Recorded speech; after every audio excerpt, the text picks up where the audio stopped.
Isang lalaking kayumanggi sa 1,68 milyong jet? Pakiusap. Baka tagalinis ka lang maupuan para mabuhay. Humalahak siya nang malakas sa kanyang mukha, isang maingay, masama, at parang pangteatrong tawa. Hoy, sabi niya, nakapaglingkot na ako sa mga tunay na bilyonaryo, hindi sila mukhang katulad mo. Dumapo ang kanyang palat sa pisngi nito bago pa man siya makasagot. Umalingaw-ngaw ang tunok sa loob ngang tiyabin na parang putok ngang baril. Hindi siya gumalaw. Hindi man lang kumurap. Hindi man lang nanginig ang hawak niyang espresso. Tinitigan niya si Brenda Lawson, ang pangalang malalaman niya mamaya gamit ang pinakamapayapang mga matang nakita nito. At sinabi, na halos pabulong. Tapos ka na. Tapos na. Ngumisi ito. Bumaba ka sa eroplanong ito bago ko tawagan ang mga pulis. Dahan-dahan siyang humigop ng kanyang espresso. Wala siyang sinabing salita. Hindi niya kailangan. Sa loob ng 8 minuto, maintindihan niya ang lahat. Grabe, wala talaga siyang ideya kung sino ang kinakausap niya. Tingnan natin kung paano ito magtatapos. Ngunit bago tayo makarating sa 8 minutong iyon, hayaan ninyong ibalik ko kayo sa simula. Dahil ang kuwentong ito ay hindi nagsisimula sa isang sampal. Nagsisimula ito sa isang tao na walang kailangang patunayan kaninuman. Biyernes ng hapon, Oktubre. Ang uri ng ginintuang liwanag na nagiging parang isang pinta ang lahat sa Metro Manila. Pribadong terminal ng NAIA. Hindi ang terminal na nilalakaran nating karaniwang nga tao. Ito ang pribadong bahagi. Ang bahaging may sahig na marmol, masupa na gawa sa katad, at mga espresso machine na mas mahal pa sa kotse ngang karamihan. Dito ang mga bilyonaryo ay dumarating at umaalis na parang mamulto. Walang pila, walang mahabang security check, walang mag-utos sa iyong tanggalin ang iyong sapatos. Dire-diretso ka lang sa iyong eroplano. At iyon mismo ang plano ni Jose Joy Reyes. Uminto ang kanyang itim na SUV sa Terminal Bandang 415 ng Apon. Walang motorcade, walang entourage. Si Joey lang sa driver's seat at ang kanyang chief of operations, si David Garcia, na nasa shotgun seat. Bumaba si Joey na nakasuot ng itim na hoodie, madilim na maong, at simpleng puting sneakers. Walang Rolex, walang gintong kadena, walang logo ng designer na sumisigaw ngang atensyon. Kung makakasalubong mo siya sa kalye, hinding-hindi mo mahuhulaan na ang taong ito ay may halagang 2.3 bilyon. At iyon ang punto. Matagal nang itinigil ni Joey ang pagbibihis para sa inaasahan ng ibang tao. Hindi niya kailangan ng 3-piece suit para makasara ng isang deal. Hindi niya kailangan ng magarbong relo para patunayan ang laman ng kanyang bank account. Itinayo niya ang Agila Aerospace Holdings mula sa isang inupahang cargo plane hanggang sa maging isang imperyo ng pribadong abyasyon na sumasaklaw sa 6 na bansa. Ang nga eroplano na mismo ang nagsasalita para sa kanya. Pumasok siya sa FBO lounge at malapat nang ngumiti ang babay sa front desk. Mr. Resh, mabutit nakabalik po kayo. Tinawag niya ito sa unang pangalan. Tinanong ang tungkol sa soccer tournament ng anak nito at nakiwan ng nakatuping 5,000 piso sa counter na parang wala lang. Dahil para sa kanya, ang kabaitan ay hindi kailanman wala lang. Kumawi ang ground crew mula sa tarmac. Isa sa kanila ang tumakbo para makipakamay sa kanya. Sir, puno na pong fuel ang ibon ninyo. Ang ganda po niya ngayon. Ngumiti si Joey. Lagi naman. Nakbuzz ang kanyang telepono. Isang tawag mula sa kanyang CFO tungkol sa 800 milyong acquisition ang isang regional airline. Naglakad si Joey habang nakikipag-usap, mahina at matatag ang kanyang boses. Walang drama, walang sigawan, malinis at tiyak na pagpapasya. ILOC na ang term sheet. Isasara natin sa Martes. Iyon lang. Apat na salita, 800 milyon. Umiling si David, nakangiti.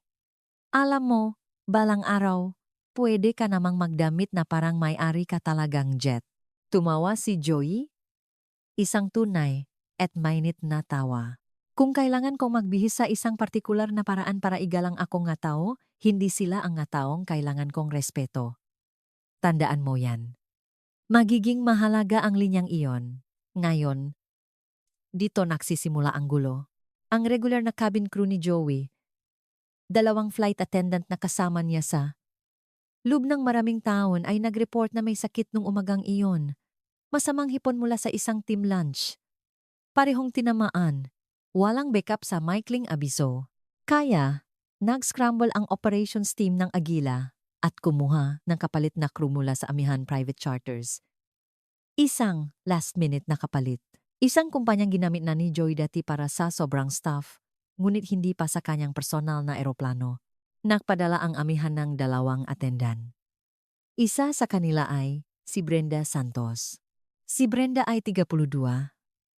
Ang kanyang buhok na may pakukulay ay nakatali sa isang masikip na bun, plansadong uniforme, at makintap na sapatos. Dumating siya sa FBO kasama ang kanyang kasamahan 20 minuto ng mas maaga na karaniwan ay isang magandang senyales. Ngunit mabilis na lumabas ang malamat. Sinigawan niya ang isang ground crew member dahil sa paglalagay ng catering cut na 6 na pulgada ang layo sa kaliwa. Malakas siyang bumuntong hininga nang magtanong ang kanyang kasamahan ng isang simpleng tanong tungkol sa layout ng galley at nang lumapit ang isang kayumangging baggage handler para kumpirmahin ang detalyeng bagahe, hindi man lang niya ito tinignan. Iwinagaywe lang niya ang kanyang kamay na parang nagtataboyng langaw. Maliliit na sandali. Madaling palampasin kung hindi ka nagbibigay pansin, ngunit nakpinta ito ang isang napakalinaw na larawan. Sumampas siya sa Gulf Stream at natigilan ng kalahating segundo. Ang interior ay nakamamangha. Balat na tinahing ang kamay, sining mula sa iba't ibang rehiyon ng Pilipinas sa madingding ng Chebin, isang naka-frame na litrato ni Joey kasama ang mga leader ng komunidad at mga organisado ng mga katutubo. Tiningnan niyang litrato. Bahagyang kumunot ang kanyang ilong, sapat lang. Sinabihan siyang malapit nang sumakay ang kliyente. Walang pangalan, walang litrato, walang briefing kung sino siya, ang kliyente lang. Sa kanyang isipan, mayroon na siyang imahe kung sino ang nakmamay-ari na eroplanong ito. At ang imaheng iyon ay walang pagkakahawik sa lalaking nakaitim na hoodie na malapit nang umakyat sa hagdan ng iyon. Umakyat si Joey sa hagdan ng eroplano na may kaswal na gaan ng isang taong pumapasok sa sarili niyang sala. Dahil iyon mismo ito, kanyang eroplano, kanyang espasyo, kanyang nga patakaran, bahagya siyang yumuko sa pinto ng cabin.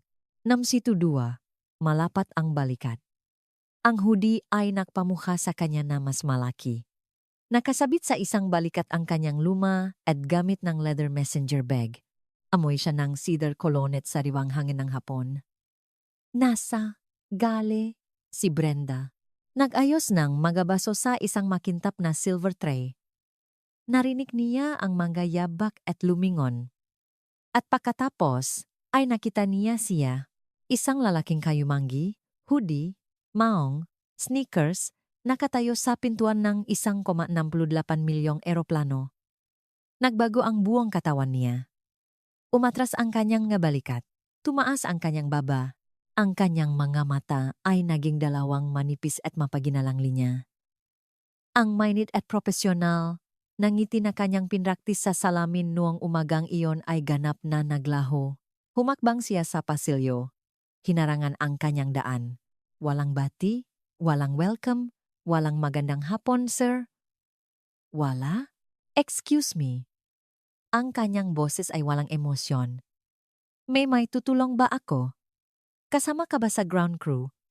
Narinig na ni Joey ang tanong na ito dati. Mas maraming beses kaysa sa kanyang mabilang. Sa mga lobby ng hotel, sa mga car dealership, sa mga restaurant kung saan mayroon siyang standing reservation, palaging pareho ang tunog.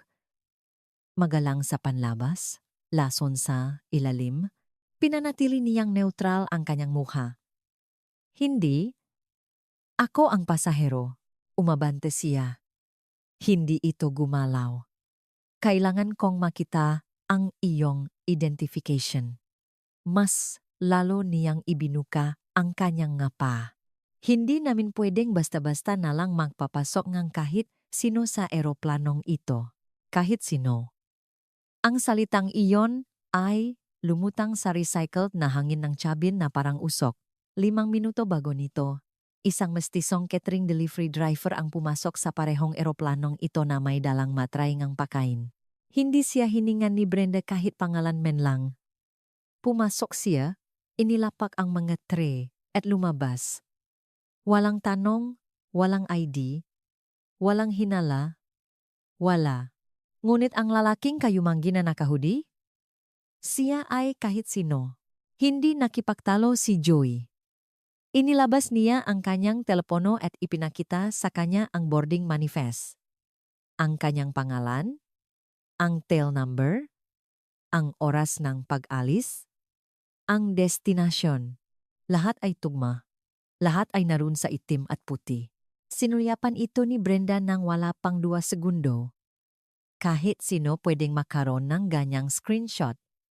Iwinagaywe niya ang telepono gamit ang likod ng kanyang kamay. Kailangan kong government-issued ID, yung TOTO. Nagbago ang kanyang tono. Hindi na lang ito hinala. Isa na itong akusasyon. Tinitingnan niya siya tulad nege pektingin nege isang store detective sa isang shoplifter. Na parang napagdesisyonan na ang pagkakasala at formalidad na lang ang papeles. Dinukot ni Joey ang kanyang wallet mula sa messenger bag, inabot ang kanyang Philippine driver's license. Litrato, buong pangalan, address sa Forbes Park, isa sa pinakamayamang lugar sa Pilipinas. Sato hinawakan ni Brenda ang ID, pinang-aralan ito, tiningnan ang litrato, tiningnan si Joey, tiningnan ulit ang litrato. Tiningnan ang interior energy cabin at bumalik ang tingin kay Joey. Ang kanyang utak ay naglalaban. Ang pangalan ay tukma, ang mukha ay tukma. Ang address ay Forbes Park para sa ngalan ng Diyos. Ngunit may isang bagay sa kanya na tumatangging tanggapin ito. Isang bagay na malalim at pangit na dinala niya. Sa buong buhay niya ang nagsasabi sa kanya na ang lalaking ito ay hindi posibleng mapabilang dito. Hinawakan niya ang ID sa isang hindi komportableng katagalan. 15 segundo. 20. Nakatayo lang si Joey doon, matiyaga, nakalahat pa rin ang kamay. Sa wakas, sumilip si David mula sa kanyang upuan. Ayos lang ba ang lahat diyan? Hindi siya pinansin ni Brenda. Tinalikuran niya si Joey nang hindi isinasauli ang ID nito at inilabas ang kanyang telepono. Tinawagan niya ang dispatch ng amihan at hindi man lang sinubukang hinaan ang kanyang boses. Hi. Si Brenda ito sa assignment sa Naya. May isang ginoo dito na nakaklaim na siya ang kliyente. Huminto siya. May hindi tama? Sa pakiramdam ko. Gusto ko lang siguraduhin na ligtas tayo. Ligtas. Ang salitang iyon ay tumama sa dibdib ni Joey na parang isang kamao. Hindi niya ipinakita. Ngunit naramdaman niya ito.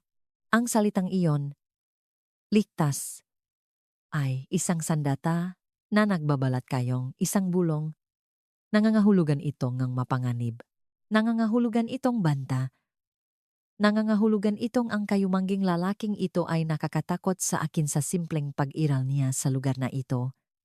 Nanigas ang panga ni David. Dahan-dahan niyang ibinaba ang kanyang baso ngang tubig. Ang kanyang mga mata ay nakatitik kay Brenda, na may tingin na kayang matunaw ang bakal. Kinumpirma ngang dispatcher sa kabilang linya ang lahat. Jose Reyes, may-ari at pasahero. Aguila Aerospace Holdings. Kumpirmado. Walang kalabuan. Walang tanong. Wala. Ibinaba ni Brenda ang tawag. Nanatili siyang nakatayo doon. Hawak pa rin ang telepono. Humigiba siyang paumanhin. Hindi. Sinabi ba niya, pasensya na po sa hindi pagkakaunawaan, sir? Hindi. Gumiti ba siya? Nakipakamay? O anumang bagay na malapit man lang sa pangunahing kagandahang asal? Hindi. Nakibit balikat lang siya. Inabot pabalik ang ID nito nang hindi tumitingin sa kanya. At sinabi sa pinakawalang emosyon at walang galang na tono na maisip, sige, pwede ka nang umupo. Hindi. Maupo po kayo, Mr. Reyes. Hindi. Welcome aboard, sir. Pwede ka nang umupo lang. Na para bang ginagawa niya? Itong pabor. Na para bang nagbibigay siya? Na para bang nagbibigay siya ng pahintulot sa isang tao na umupo sa sarili nitong eroplano. Kinuha ni Joey ang kanyang ID. Walang sinabi. Naglakad sa kanyang upuan at umupo. Lumapit si David at bumulong. Okay ka lang? Tumango si Joey. Ang kanyang mukha ay bato, ngunit sa likod ng kanyang mamata, isang orasan ang nagsimulang umandar. Sinimulan ni Brenda ang pre-flight service. At dito lumipat ang pang-abuso mula sa halata patungo sa tuso. Binigyan niya si David ng isang basong tubig ng hindi hinihiling, dahan-dahang inilagay sa isang linen na napkin, at binigyan pa ito ng isang maliit at tipid na ngiti. Pagkatapos ay nilampasan niya si Joey, na parang walang laman ang upuan nito, na parang invisible ito. Naghintay si Joey ng isang sandali. Pagkatapos ay sinabi niya ng mahinahon, pwedeng makahingi ng sparkling water. Bumuntong hininga si Brenda. Hindi isang tahimik na buntong hininga, isang malakas, parang pangteatro, buong katawan na buntong hininga na nagsasabi nga lahat ng hindi sinasabi ngang kanyang masalita. Mamaya na. Hindi na ito dumating. Susunod, kinuha niya ang leather messenger bag ni Joey. Isang bag na kasama niya sa loop ngang 15 taon, malambot at may bakas ngang nga alaala, at inihagis ito sa overhead bin. Hindi inilagay, hindi ipinatong, inihagis na parang isang basurahan. Pinanod ito ni Joey na tumamasa. Loop ngang bin na may mahinang kalabo. Walas siyang sinabi. Pagkatapos ay inayos ni Brenda ang thermostat ng cabin. Ibinaba ito sa 19 degrees Celsius nang hindi naktatanong. Lumamig ang cabin sa 12 lang minuto. Naramdaman ni Joey ang lamig sa kanyang braso. Gayunpaman, wala siyang sinabi. Bawat kilos ay maliit. Bawat isa ay maaring itanggi. Naku, nakalimutan ko ang tubig mo. Naku, hindi ko alam na sa iyo pala ang bag. Naku, akala ko mas gustong lahat na malamig. Ngunit kapag pinagsama-sama, ang pattern ay hindi may kakaila. Hindi ito kapabayaan. Ito ay isang teatro. Bawat malamig na pakikitungo, bawat mapanlibak na buntong hininga, bawat pag-irap ng mata ay isang pagtatanghal. At ang manonood ay si Joey. Gusto niyang maramdaman niya ito. Gusto niyang malaman niya na hindi siya kabilang doon. Pagkatapos ay dumating ang linyang sumira sa lahat. Nagtanong si Joey tungkol sa meal service. Isang simple at makatwirang tanong mula sa isang pasahero sa sarili niyang eroplano. Lumingon si Brenda. Tiningnan siya. At binitawan ang nga salita na may buong bigat ng bawat palagay na daladala niya mula nang makita niya ang kanyang mukha. Gino, hindi ko alam kung sino ang nagpapasok sa iyo sa eroplanong ito, ngunit ang sasakyang ito ay para lamang sa may-ari. Kailangan mo nang umalis ngayon, kahit napagkatapos na ID check. Kahit napagkatapos kumpirmahin ng dispatch ang kanyang pagkakakilanlan, kahit napagkatapos makita ang kanyang pangalan sa manifest, nagpasya siya nang may ganap at hindi matitinak na paniniwala na ang isang lalaking kayumanggi na nakahudi ay hindi maring magmay-ari ng eroplanong ito. Nakatitigan sila ni Joey. Tahimik ang cabin. Ang hangin ay hindi gumagalaw. maririnig mo ang mahinang ugong ng auxiliary power unit sa labas. Nagsalita siya ng mahinahon, tahimik. Tulad ng isang taong nagsabi na ngang, mga salitang ito ngang, 1,000 beses. At pagod na sa kung gaano ito kapamilyar. Ako ang may-ari. Ngumisi si Brenda. Hindi isang magalang na ngisi, isang buo, nakatagilit ang ulo, nakanguso at mapanlait na ngisi. Ang uri nga ngisi na nagsasabing, hindi ako naniniwala sa iyo, hinding-hindi ako maniniwala sa iyo, at walang anumang sasabihin mo ang magbabago niyan, si Haha. Nakkresiya braso. At ako naman ang reyna ng Englatera. Humakpat ang pagkakahawak ni David sa armrest na namutla ang kanyang makabuko. Mabilis ang paktas at pakbaba na kanyang dibdib. Gusto niyang magsalita. Gusto niyang tumayo. Gusto niyang sabihin ang isang bagay na sisira sa kayabangan ng babaeng ito, ngunit itinaas ni Joy ang isang daliri. Isa lang. Nang hindi man lang tumitingin kay David. Huwag pa. Tumatakbo pa rin ang orasan. Hindi pa tapos. Si Brenda, nagsisimula pa lang siya. May nagbago sa likod ng kanyang mamata. Nalagpasan na niya ang isang linya sa sarili niyang isipan. Ang linya kung saan ang hinala ay nagiging katiyakan. Hindi na siya nagtataka kung kabilang ba dito si Joey. Nakpasya na siya ng buo at permanente na hindi. At ngayon ay may gagawin siya tungkol dito. Inayos niya ang kanyang uniforme, itinayo ang kanyang balikat, at humagbang ng direkta sa harap ng upuan ni Joey na parang isang security guard sa isang velvet robe. Ginu, tatanungin kita sa huling pagkakataon. Mahina na ngayon ang kanyang boses, kontrolado, mapanganib. Bumaba ka sa eroplanong ito hanggang sa maayos natin ito.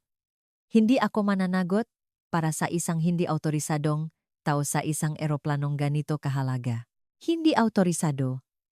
Tumingin si Joy sa kanya mula sa kanyang upuan. Ang kanyang gakamay ay nakapatong sa kanyang gatuhot. Bukas, relax, hindi nakbabanta. Nagsalita siya nang hindi itinataas ang kanyang boses kahit katiting. Hindi ako alis. Ito ang eroplano ko. Nasa payroll ko kayo ngayon. Ang masalita ay tumama na parang batong ibinaksak sa tahimik na tubig. Kumurap si Brenda. Salop ngang kalahating segundo, may kumislap sa kanyang mukha. Pag-aalinlangan. Takot. Ang pinakamaliit na bitak sa kanyang baluti, ngunit agad niya itong isinara. Eroplano mo. Nagpakawala siyang isang maikli at mapait na tawa. Oh naman. At siguro ikaw na rin ang nagtayo ng buong airline, ano? Ako nga. Ang pagiging simple ng kanyang sagot ay mas yumanig sa kanya kaysa sa anumang argumento. Inaasahan niya ang pagtatanggol. Inaasahan niya ang galit.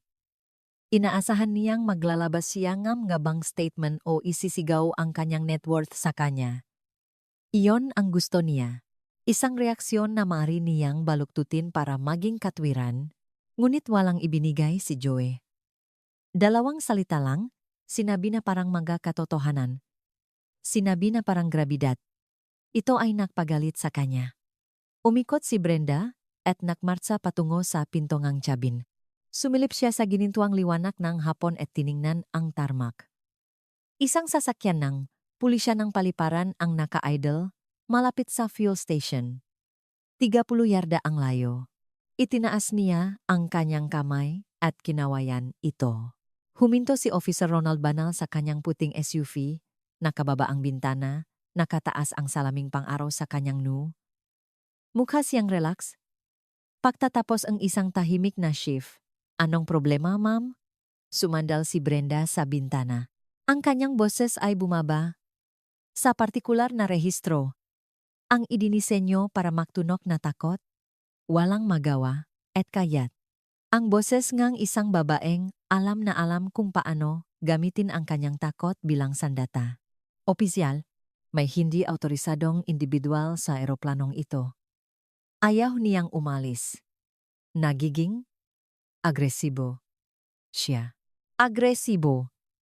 Si Jose Reyes ay hindi nagtaas ang boses kahit minsan, hindi tumayo, hindi nagturong daliri, hindi nagsarang kamao o gumawangang isang hakbang patungo sa kanya. Nakaupo siya sa isang leather na upuan na ang makamay ay nasa kanyang matuhot at ang kanyang espresso ay lumalamig sa side table.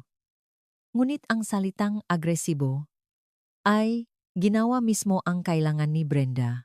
Inalis ni Banal ang kanyang seatbelt. Ang kanyang kamay ay kusang gumalaw patungo sa kanyang sinturon, hindi pa sa kanyang baril, ngunit sapat na malapit. Bumaba siya mula sa SUV at sinundan si Brenda paakyat sa hagdan ng eroplano. Naging mas malitang pakiramdam sa kabin sa loob nito si Banal. Malaking tao siya, mga 40, anyos, makapal ang lig, ang uringang opisyal na gumugol ngang 20 taon sa pagpapatupat ng batas at narinig na ang bawat kwento ng 2 beses. Mabigat ang kanyang nga botas sa karpet. Tiningnan niya si Joey, tiningnan si Brenda, bumalik kay Joey. Sir, kailangan ko po kayong lumabas sandali. Hindi, gumalaw si Joey. Ang kanyang boses ay pantay. Sinusukat? Halos malumanay. Opisyal, ang pangalan ko po ay Jose Reyes. Ako ang nagmamay-ari ng eroplanong ito. Pwede ninyo pong i-verify yan sa registry ng CAAP, sa FBO front desk, o sa tail number sa fuselage mismo sa labas ng bintanang yan. Itinuro niya ang bintanang bilog. Sa pamamagitan nito, malinaw na malinaw, ang logo ng Agila Aerospace Holdings ay kumikinang sa fuselage sa kulay hatinggabi at pilak. Naroon mismo ang tail number, 5 karakter na maaring tapusin ang buong eksenang ito sa loopeng 30 segundo. Nag-atubili si Banal. Ang kanyang mga mata ay gumalaw sa bintana. Nakita niya ang logo. Nakita niya ang tail number. May isang bagay sa kanyang kutob na nagsasabi sa kanya na huminto, na suriin, na magtanong ng isa pang tanong bago ito lumala. Ngunit nasa likod niya si Brenda, bumubulong. Nagpapakain sa apoy. Opisyal. Naging mapanlaban siya mula panong, sumakay siya. Tumawag na ako sa dispatch at wala silang makumpirma. Hindi ako ligtas. Iyon ay isang kasinungalingan. Kinumpirma ng dispatch ang lahat. Ngunit isinulat muli ni Brenda ang kuwento sa kanyang sariling isipan at ngayon ay isinusulat niya ito muli para kay Banal. Bumaling si Banal kay Joey. Sir, naiintindihan ko, pero kailangan ko po kayong tumayo para lang maayos ito. Lumapit siya kay Joey. Nagbago ang kanyang postura, mas malapat ang tindi, bahagyang pasulong ang makamay, ang universal na wikangang katawan ng isang pakapkap na malapit ng mangyari. Tiningnan ni Joey ang makamay ng opisyal. Naunawaan niya kung ano ang darating. Isang lalaking kayumanggi sa isang pribadong jet na malapit ng kapkapan. Sa sarili niyang pag-ari dahil sinabi ngang isang babaeng mestisa ang salitang agresibo. Napanood na niya ang pelikulang ito dati. 100 beses, 1,000 beses, sa balita sa sarili niyang buhay. Ang script ay hindi nakbabago. Dun tumayo si David. Dahan-dahan siyang tumayo mula sa kanyang upuan, sinasadya. Ang kanyang 6 na talampakang katawan ay tumuwid sa buwang taas nito. Ang kanyang boses ay lumabas na malinaw at matalas, tulad ng isang talim na inilalabas mula sa isang kaluban. Opisyal, ang pangalan ko ay David Garcia. Ako ang Chief Operating Officer ng Agila Aerospace Holdings, ang kumpanyang nagmamay-ari ng sasakyang panghimpapawid na ito. Ang taong malapit mo ng hawakan ay si Jose Reyes, ang tagapagtatag, ang CEO, at ang nag-isang may-ari ng 68 milyong eroplanong ito. Huminto siya. Hinayaang tumatak ito. Ngayon, bago ka gumawa ng isa pang hakbang, kailangan mong maintindihan ang isang bagay. Itinuro ni David ang kisame, 3 maliliit na itim na simboryo, matchabin security camera, na nakaposisyon sa harap, gitna, at likuran ng eroplano. na may mapulang ilaw na patuloy na kumikinang. Bawat segundo mula nang sumakay kami sa eroplanong ito ay naitala, audio at video, 3 anggulo, nakasing sa cloud, sa real-time sa aming mga corporate server. Kaya, anuman ang susunod na mangyari, opisyal. Gusto kong malaman mo na makikita itong buong mundo. Naging patay na tahimik ang cabin. Natigilan si Banal. Ang kanyang nga kamay ay bumaksak sa kanyang tagiliran na parang napaso. Tinitigan niya ang nga kamera. Pagkatapos ay si David. Pagkatapos ay si Joey. Ang nga pulang ilaw ay kumukurap pabalik sa kanya. Matiyaga, hindi kumukurap. Hindi mapagpatawad. Nagbago ang mukha ni Brenda, hindi gaanong, ngunit sapat na. Ang kamera ay isang variable na hindi niya isinaalang-alang. Itinayo niya ang kanyang buong pagganap sa palagay na ito, ay ang kanyang salita laban sa kanya, ang kanyang kredibilidad laban sa kanya, ang kanyang ngaluha laban sa kanyang katotohanan. Ngunit walang pakialam ang kamera sa luha. Nagre-record lang ang kamera. Sa loob ng 5 mahabang segundo, walang gumalaw. Ang tanging tunog ay ang mababang ugong ng auxiliary power unit ng eroplano at ang malayong ugong ng isang jet na nagtataksi sa kungsang runway. Pagkatapos ay ginawa ni Brenda ang isang bagay na makakahalaga sa kanyang lahat. Marahil ito ay panik, marahil ito ay galit.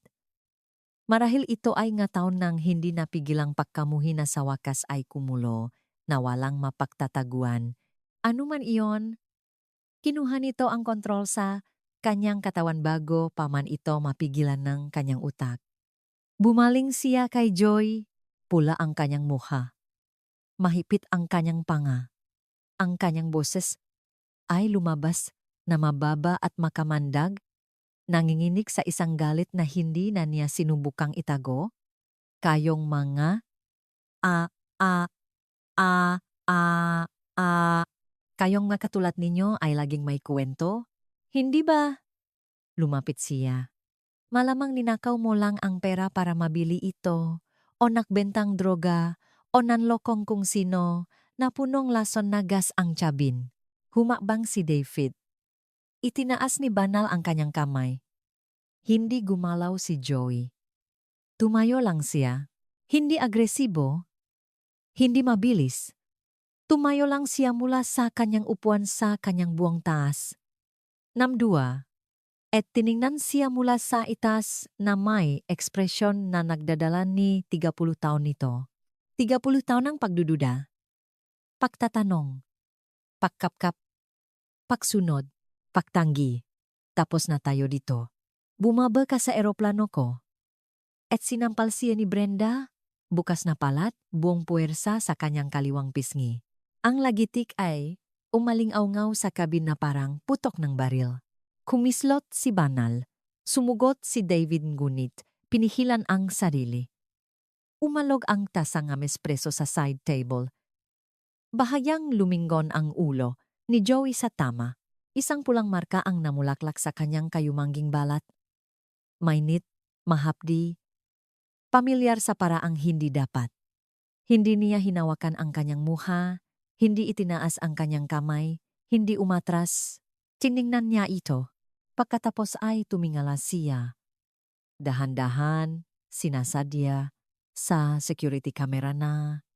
Direkta sa itaas ang kanyang ulo. Ang pulang ilaw nito ay pumipintik na parang tibok ng puso. Pagkatapos ay tumingin siya pabalik sa kanya at ngumiti siya. Hindi isang mainit na ngiti, hindi isang palakaibigang ngiti, ang uring ng ngiti na nagsasabing, may alam ako na hindi mo alam. Ang uring ng ngiti na nagpapalamig sa iyong dugo, wala siyang sinabing salita. Hindi niya kailangan. Sa loob-an 8 minuto, may intindihan niya ang lahat. Hindi, teka. Sinampal talaga niya ang taong ito sa eroplano niya. Pagkatapos makita ang ID niya, grabe, baliw talaga yun. At tumayo lang siya doon, nakangiti? Hindi. Oh, anuman ang susunod na mangyari, kasalanan niya iyon. Umupo muli si Joey. Dahan-dahan, mahinahon. Tulad ng isang taong may lahat ng oras sa mundo. Nakatayo doon si Brenda, humihingal, ang kanyang palat ay nanginginig pa rin mula sa sampal. Inaasahan niyang sisigaw ito. Susugot, ibibigay sa kanya ang reaksyon na kailangan niya para bigyang katwiran ang lahat ng kanyang ginawa.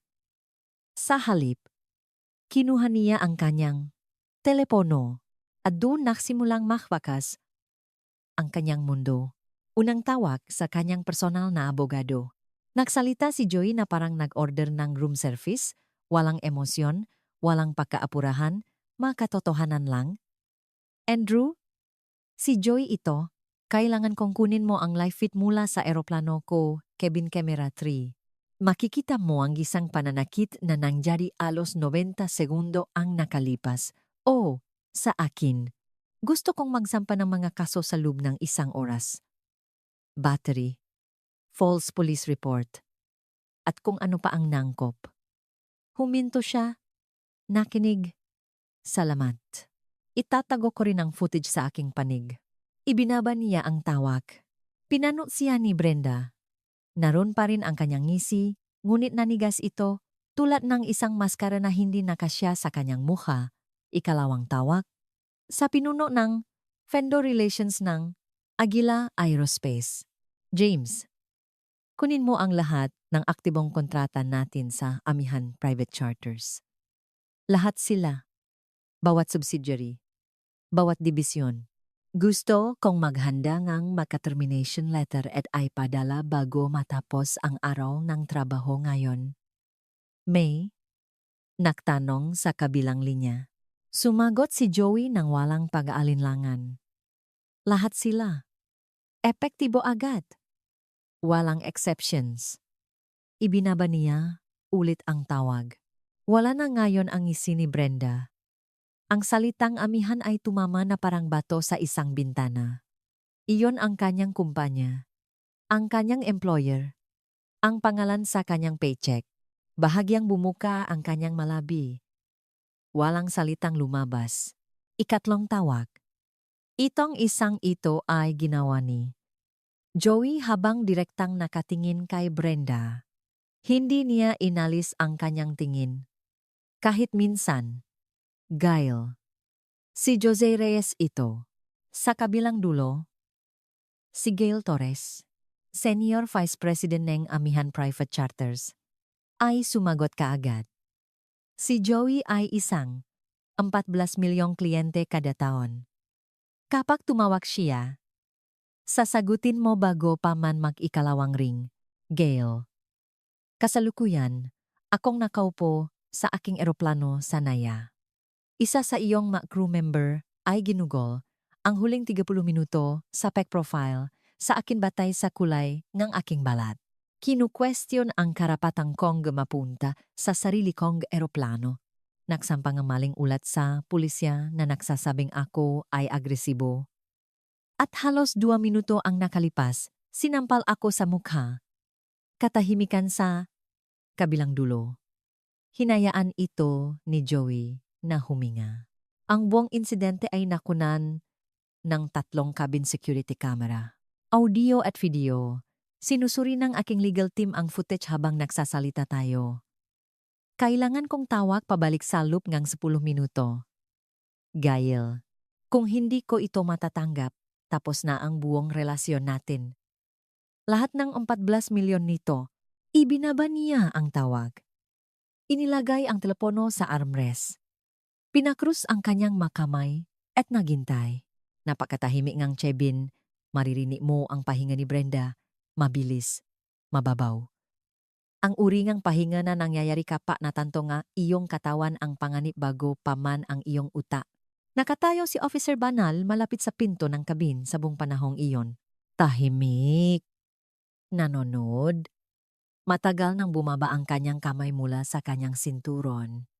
Hindi na siya nakatingin kay Joey. Nakatingin na siya sa sarili niyang telepono. Time-type niya ang tail number sa registering cam. Lumabas ang resulta sa loop cam 3 segundo. Sasakyang panghimpapawid na nakarehistro sa Agila Aerospace Holdings LLC.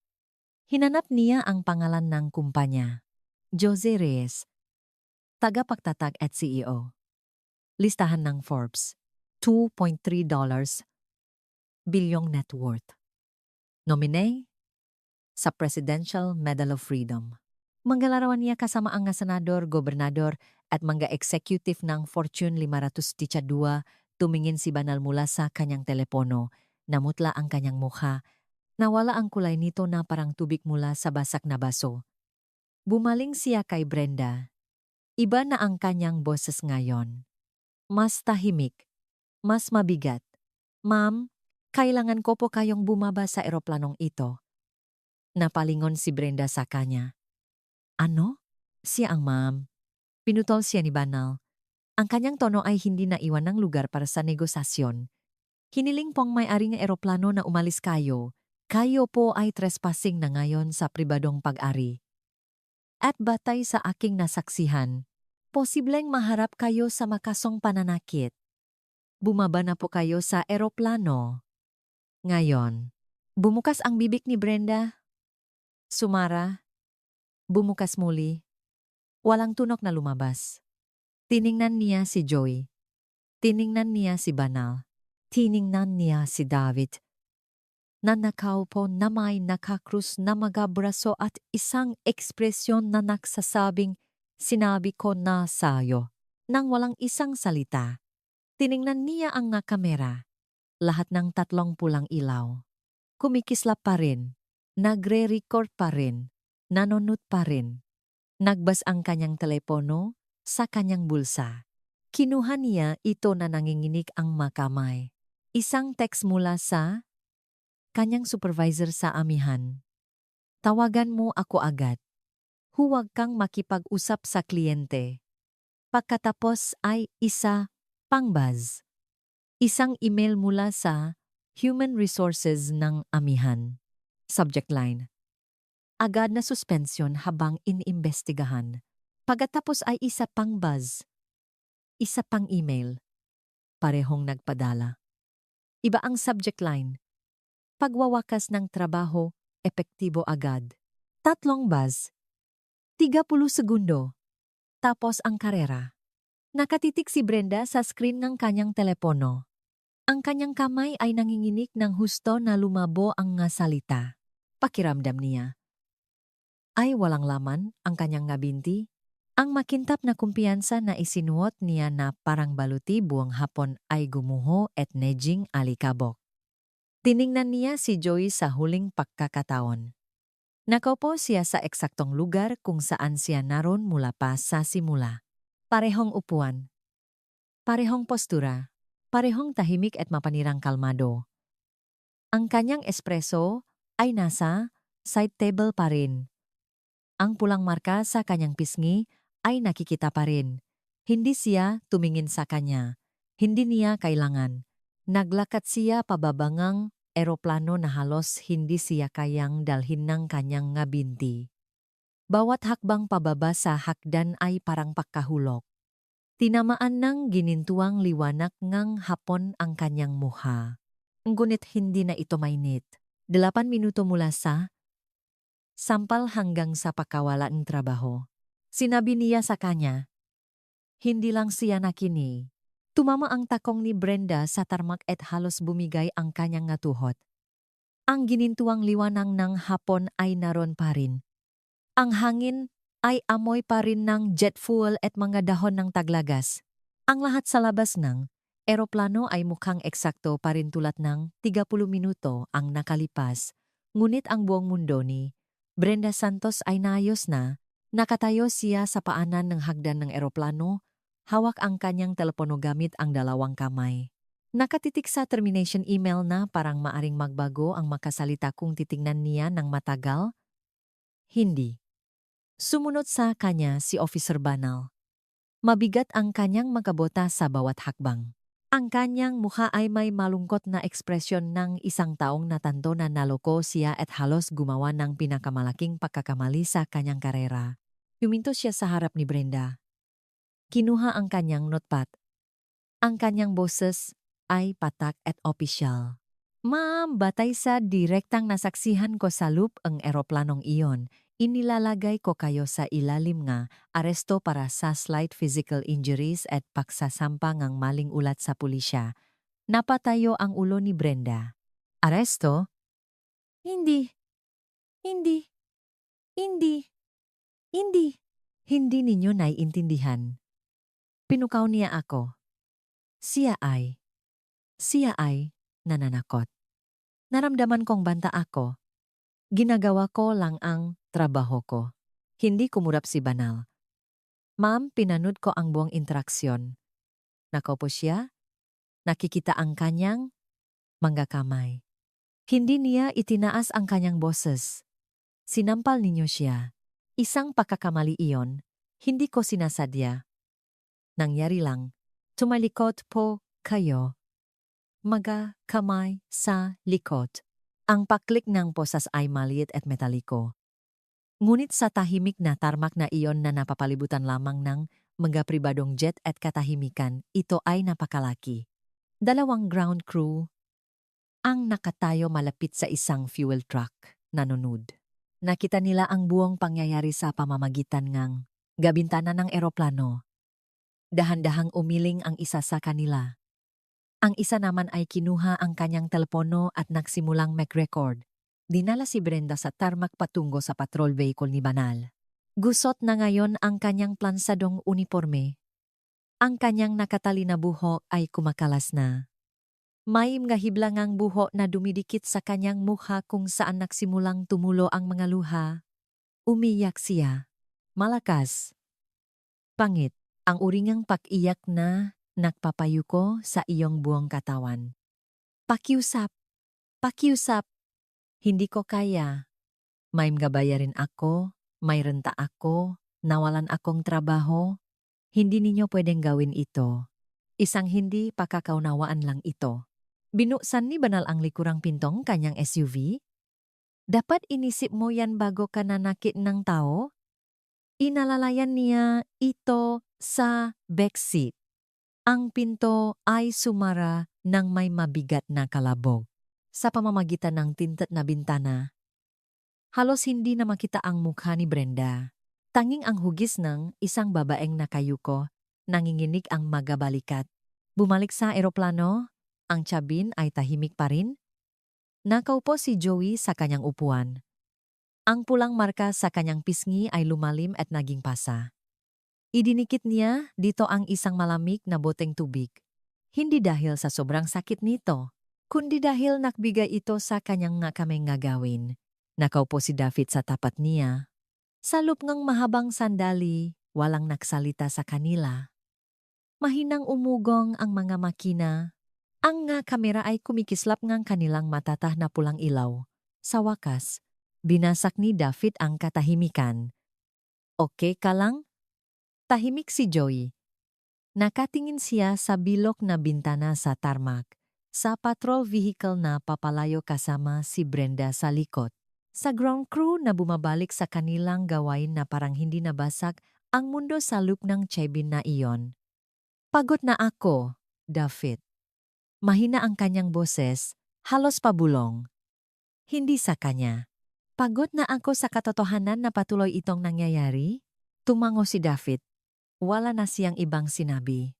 May mga katotohanang hindi nangangailangan ng sagot? Kailangan lang nilang ng isang saksi. Kinuha ni Joey ang kanyang telepono at tinawagan ang kanyang asawa. Sinagot niya ito sa unang ring. Hey, may nangyari sa eroplano ngayon. Okay lang ako. Ikukwento ko sa iyo ang lahat pag-uwi ko. Tahimik siya sandali. Pagkatapos, malala ba? Oo, isa pang pakinto. Mag-ingat ka sa pag-uwi, Joey. 3 salita. Ngunit dala nito ang bigat ng bawat beses na umalis siyang bahay. At iniisip niya kung ituturing siyang mundo bilang isang tao o isang banta. Mag-ingat ka sa pag-uwi. Makalipas ang 40 minuto, huminto si Gail Torres Sanaya sakay ngang isang itim na sedan. Nagmaneho siya mula sa headquarters ng amihan sa Makati sa bilis na 100 kilometro kada oras. Ang kanyang mukha ay kasing putla ang tisa. Humiling siyang makita si Joey. tumanggi si Joey. Si David ang nakipakita sa kanya sa tarmac. Inabutan niya ito ngang isang sobra. Sa loob ay isang formal na liham sa letterhead ng Agila Aero. Pakwawakas ang lahat ng kontrata sa pagitan ng Agila Aerospace Holdings at Amihan Private Charters, epektibo agad. Kabuuang taunang halaga, 14 milyon sa 6 na subsidiary. 2 beses itong binasa ni Gil. Nangingini ang kanyang mga kamay. Tumingin siya kay David. Mayroon ba kaming anumang magagawa para wala? Tumalikod si David at bumalik sa hagdan ng eroplano. Ang pinto ng cabin ay sumara sa likod niya. Nagiza si Gail sa tarmac. Hawak ang isang liham na nakakahalaga ng 14 milyon sa pakalugi at natanto na ang put ng isang empleyado ay sumunok sa kanyang kumpanya. Kumalat ang footage sa internet nung Lunes ng umaga. Inilabas ng legal team ni Joey ang video sa Chebin matapos pumunta ang abogado ni Brenda sa isang lokal na news segment at sabihin sa anchor ng may tuwid na mukha na si Joey ay naging mapanlaban at pisikal na nakbabanta sa panahon ng kwentro. Iyon ay isang pagkakamali. Isang malaking, hindi na may babalik, at nakasisirang karerang pagkakamali. Dahil ipinakitang video ang lahat ng 3 anggulo, kristal na malinaw, buong audio, 26 minutong hindi pinutol, hindi na-edit na katotohanan, ang pag-check NID, ang pag-ismid, ang tawag sa dispatch, ang mga mikroagresyon, ang tubig na hindi niya dinala, ang bag na inihagis niya, ang salitang hindi autorizado, ang salitang agresibo, ang parira lang kayong na, katulad ninyo. At pagkatapos, ang sampal, ang matalas at hindi may kakailang lagitik ng isang bukas na palat sa mukha ng isang tao. Sinundan ng pinakamatahimik na 2 salita na narinig ng internet. Tapos ka na? Ang mamamahayag na si Nina Cruz ang nagbalita nito sa pambansang balita sa gabi. Ipinakita niya ang footage na may kaunting komentaryo. Hindi niya kailangan ng marami. Ang video na mismo ang nagsalita. Sa loob ng 12 oras, mayroon na itong 10 milyong view. Pagsapit ng Miyerkules, 20 milyon. Pagsapit ng Biyernes, nasa lahat na ito. Bawat news desk, bawat talk show, bawat group chat, bawat social media feed sa bansa, ang hashtag ay nausulat na kanilang sarili. 8 minuto. Jones Reyes. Justisya kay Joy. Brenda Santos. Galit na galit ang matao. Hindi ang tahimik, nakiscroll na uri ng galit. Ang uri na tumatawag sa mga kongresista. Ang uri na nakakansela nga subscription. Ang uri na nagpapakita. At ang unang lugar na kanilang pinuntahan ay ang pintuan ng amihan. Sa loob ng 1 linggo mula nang maging pampubliko ang footage, 3 sa mga top tier na kliyente ng amihan ang humugot ng kanilang makontrata. Pagkatapos ay 4 pa. Pagkatapos ay isang kaskat. Mga may-ari ng pribadong jet, mga corporate account, mga charter broker na ayaw madikit ang kanilang mga pangalan sa iskandalo. Kabuuang pagkalugi sa unang 2 linggo, 43 milyon sa taunang kita. Nawala. Naglaho na parang jet fuel sa aro. Ngunit ang pera ay simula pa lang. Isang panlup na investigasyon sa amihan na inilunsad sa ilalim ngang presyon mula sa kanilang sariling board of directors ay natuklasan ang isang bagay na mas masahol pa. Si Brenda Santos ay may 3 naunang reklamo mula sa mga kliyenteng hindi mestizo. 3, lahat ay dokumentado. Lahat ay ibinaon ng middle management. Isang kliyente ang sumulat ng isang detalyadong liham na naglalarawan kung paano tumanggi si Brenda na pagsilbihan siya at tinawag ang security nang humingi siya ng kumot. Ang liham na iyon ay nakatago sa isang filing cabinet sa loob ng 2 taon. Walang kumilos dito. Nang iulat ito ni Nina Cruz sa kanyang follow-up segment, sumabog ang ikalawang iskandalo. Hindi na lang ito tungkol kay Brenda. Tungkol na ito sa sistema na nakprotekta sa kanya. Napilitang magbitiw si Gail Torres sa lupngang isang buwan. Ang CEO nga mihan ay naglabas ngang isang pampublikong pahingingang tawad. Isang maingat na binalangkas, aprobado ngang PR na pahayag tungkol sa malalim na mga halaga at zero tolerance. Hindi ito kinagat ng internet. Nag-anunsyo ang amihan ng mandatory bias training para sa lahat ng empleyado. Isang independent review board. Isang pondo para sa kompensasyon ng biktima. Nga crisis consultant. Nga diversity hire. Uli na ang lahat. Ang korteng opinyon ng publiko ay naglabas ng hatol nito. Ngunit nagsisimula pa lang ang mga legal na korte. Sinampahan ng District Attorney's Office sa Pasay City si Brenda Santos ng slight physical injuries at pagsasampa ng maling ulat sa pulisya, parehong misdemeanor. Parehong may potensyal na pakakakulong. Ang abogado ni Brenda, isang lalaking nagngangalang Scott Pryor, na may makintap na buho at reputation sa pagpapalaya ng mga tao sa mga teknikalidad, ay sinubukang makipag-ayos ng isang plea deal, serbisyo sa komunidad. Walang kulong. Isang salyadong record. Ikinatwiran niya na si Brenda ay nasa ilalim ng matinding stress at walang naunang criminal history. Hindi interesado ang day. Ang kaso ay naging pambansang balita. 20 milyong tao ang nanood ng video. Ang presyon na ituloy ang kaso ng buo ay napakalaki. Hindi dahil sa politika, kundi dahil hindi may kakaila ang ebidensya. Walang kalabuan. Walang sabi-sabi. May kamera. 3 kamera. At nakuha nila ang lahat. Tumagal ng 4 na araw ang paglilitis. Ipinakita ng prosekusyon ang video sa isang 6 na talampakang screen sa courtroom. 3 beses nilang ipinakita. Isang beses sa normal na bilis. Isang beses na pinabagal. Isang beses na may pinahusay na audio para marinig ng hurado ang bawat salitang ibinulong ni Brenda kay Officer Banal. Bawat kasinungalingan. Bawat gawa-gawa. Bawat kalkuladong pagtatangka na gamitin ang takot laban sa isang taong walang ginawa kundi umiral sa sarili niyang espasyo. Umupo si Brenda sa witness stand sa 4 araw. Magaling siyang tinuruan ngang kanyang abogado. Umiyak siya. Nanginginig siya. Pinunasan niya ang kanyang nggamatang isang tissue at sinabi sa hurado na hindi siya tumitingin sa kulay ng balat. At sinusubukan lang niyang gawin ang kanyang trabaho. Nagtanong ang prosecution ng isang tanong sa cross-examination. Ms. Santos, kung ang lalaking sumakay sa eroplanong iyon ay puti, nakasuot ng parehong hoodie, parehong maong, parehong sneakers, hihingan mo ba siya ng identification? Binuksan ni Brenda ang kanyang bibig. Isinara ito. Binuksan ulit.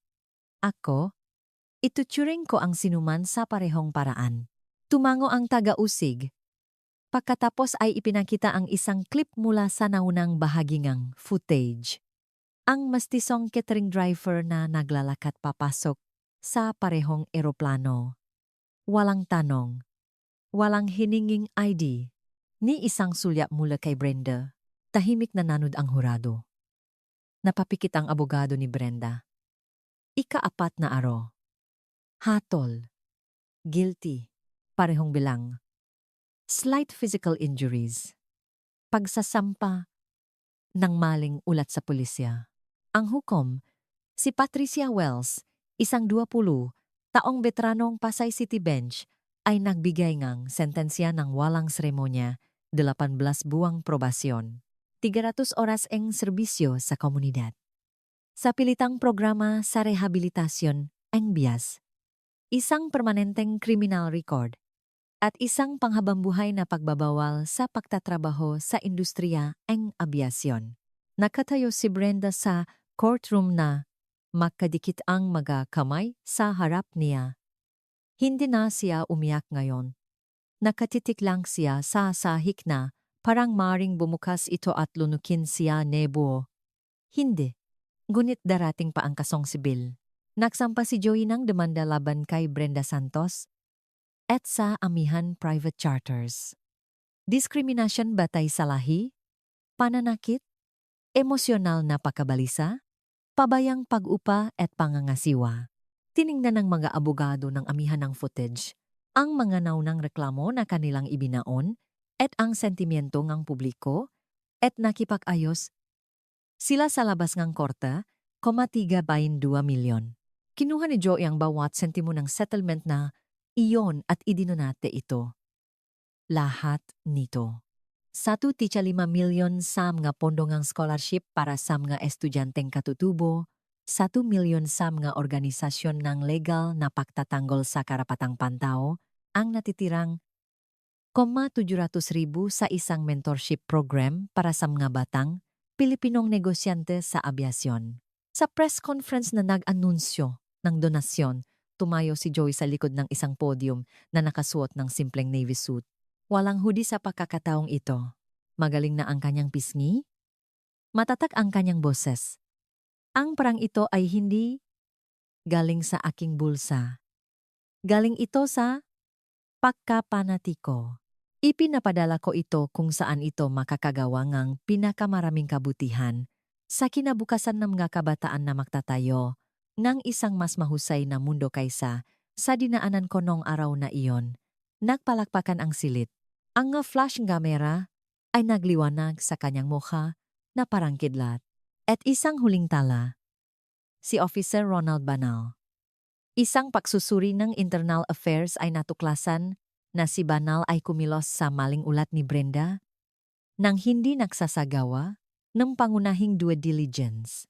Hindi niya sinuri ang rehistrong eroplano. Hindi niya tinawagan ang FBO. Hindi siya natanong ng kahit isang follow-up na tanong bago kumilos para pigilan ang may-ari ng eroplano. Nakatanggap siya ng isang formal na repriman. Sa pilitang de-escalation training, sa pilitang bias awareness certification, isang tala sa kanyang permanenteng file. Ngunit may ginawa si Banal na hindi kinailangan ng kanyang departamento. Umupo siya at nagsulat ng isang personal na liham ng pahingi ng tawad kay Jose Reyes. 2 pahina, sulat kamay. Inamin niya ang kanyang ginawa, ang kanyang hindi nagawa, at ang kanyang planong baguhin. Binasa ni Joey ang liham sa kanyang kusina. Maingat niya itong tiniklop. At tinanggap niya ang pahingingang tawad dahil ang pananagutan, ang tunay na pananagutan. Ang tanging hiningi niya, kaya nasaan na sila ngayon? Bumalik sa trabaho si Jose Reyes nung sumunod na Lunes. Parehong hoodie, parehong maong, parehong tahimik na kumpiyansa na nagdala sa kanya sa loob ng 30 taon ng mga boardroom, tarmac, at mga taong tumingin muna sa kanyang balat bago sa kanyang mga kredensyal. Ngunit may nagbago. Hindi sa kanya. Sa mundong nakapaligid sa kanya. Ang insidente sa Gulfstream ay naging isang turning point. Hindi lang para kay Joey, kundi para sa isang buong industriya na matagal nang nagbubulak-bulagan. Sa loob ng 6 na buwan, itinatag ni Joey ang Reyes Foundation. Simple lang ang misyon nito. Buksan ang mga pinto sa abyasyon para sa mga taong may kulay. Mga scholarship para sa flight school. Mga mentorship program na nagpapare sa mga batang negosyantang Pilipino sa mga executive sa aerospace. Mga grant para sa mga startup ng abyasyon na pag-ari ng minorya. Ang unang klase ng foundation ay may 42 na mag-aral. Sa ikalawang taon, triple ang bilang na iyon. Inimbitahan si Joey na magpatoto sa harap ng isang congressional subcommittee tungkol sa racial profiling sa pribadong abyasyon at paglalakbay. Umupo siya sa likod ng isang mikropono sa isang wood-paneled hearing room sa Senado ng Pilipinas at ikinuwento ang kanyang kwento sa isang hanay ng mga senador. Hindi niya itinaas ang kanyang boses. Hindi niya hinampas ang mesa. Nagsalita siya sa parehong paraan na nagsalita siya kay Brenda sa eroplanong iyon. Kalmado, sinusukat, at imposibleng balewalain. Sinampal ako sa sarili kong eroplano, sabi niya. Ngunit mayroon akong nga kamera, mayroon akong nga abogado, mayroon akong nga mapakukunan. Ano ang nangyayari sa taong wala nito? Tahimik ang silit. Ang tanong na iyon, ano ang nangyayari sa taong wala nito, ay naging hindi opisyal na moto ang foundation. Inilimbak ito sa mga t-shirt, ipininta sa mga mural, sinipis sa mga editorial. Naging isang sigaw ito para sa mga taong nakaintindi na ang kwento ni Joy ay nagtapos sa hustisya, ngunit karamihan sa mga kwentong tulad niya ay hindi. Si David Garcia ay napromote bilang presidente ng bagong likhang charter division ng Aguila Aero. Ang dibisyon ay itinayo na may isang gabay na prinsipyo. Bawat kliyente, anuman ang kanilang itsura, ay tratuhin ng may dignidad mula sa sandaling dumating sila. Walang exceptions. Walang dahilan. Nagtago si David ng isang nakaframe na screenshot ng termination email ni Brenda sa dingding ng kanyang opisina. Hindi bilang isang tropeo, bilang isang paalala.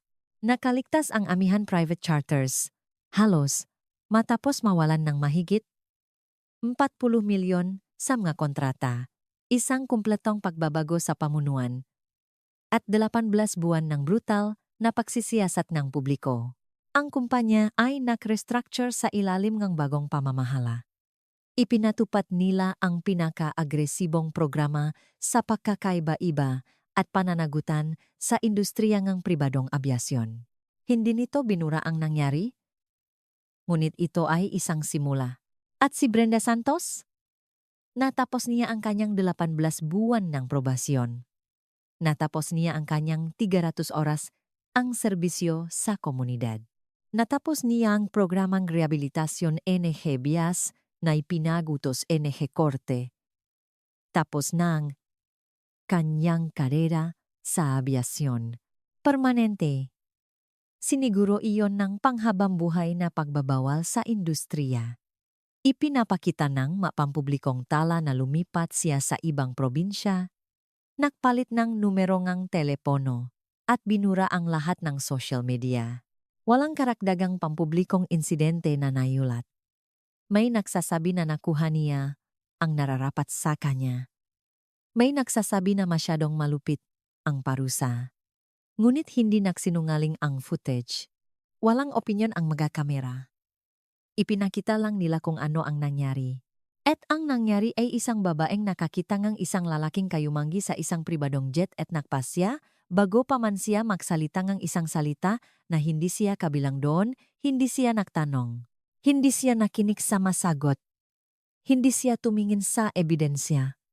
Tiningnan niya ang kanyang balat at ginawa niya ang kanyang pagpili. Ang pagpiling iyon ay nakahalaga sa kanyang lahat. Sige, makinig kayo.